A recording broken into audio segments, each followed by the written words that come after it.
Hello everyone, আসসালামু আলাইকুম। আজ আপনাদের সাথে আমি কোকো পাউডারের রিভিউ শেয়ার করব। কোকো পাউডারটা কত টাকা দাম বা কোথায় পাবেন সে সম্পর্কে আপনাদের সাথে ডিটেলসে শেয়ার করব। এই যে প্যাকেটটা দেখতে পাচ্ছেন, এটা হচ্ছে কোকো পাউডারের একটা প্যাকেট, আর এটার ওজন হচ্ছে 125 গ্রাম। এই প্যাকেটের গাতেই কিন্তু লেখা থাকে। আর এই কোকো পাউডারটা আপনারা যে কোনো বড় মুদি দোকান অথবা বেকারি আইটেম যেসব দোকানে পাওয়া যায় এসব দোকানে পেয়ে যাবেন। আর কোকো পাউডারটার দাম হচ্ছে 180 টাকা, নিচেই দেখেন লেখা আছে। আর অবশ্যই যে কোনো কিছু কেনার আগে সেই জিনিসের এক্সপায়ার ডেটটা দেখে কিনবেন। এবারে এই কোকো পাউডারের প্যাকেটটা আমি কেটে আপনাদেরকে দেখাচ্ছি যে কোকো পাউডারটা কেমন।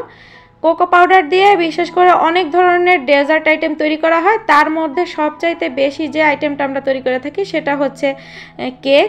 যেমন ধরেন চকলেট কেক বা অনেক ধরনের কেক কিন্তু আমরা কোকো পাউডার দিয়ে তৈরি করে থাকি। আর এই যে কেকটা দেখতে পাচ্ছেন, এই কেকটা কিন্তু এই কোকো পাউডার দিয়েই আমার ফার্স্ট চকলেট কেক বানানো। তো এই জেব্রা কেকের রেসিপিটি অলমোস্ট আমার রেসিপি পেজে দেওয়া আছে। আপনারা চাইলে কিন্তু আমার রেসিপি পেজটা ভিজিট করে এই কেকের রেসিপিটি দেখে নিতে পারেন। আমার রেসিপি পেজের লিঙ্ক কমেন্ট সেকশনের প্রথম কমেন্টে আর ডেসক্রিপশন বক্সে আমি দিয়ে রাখবো, আপনারা চাইলে দেখে নিতে পারবেন।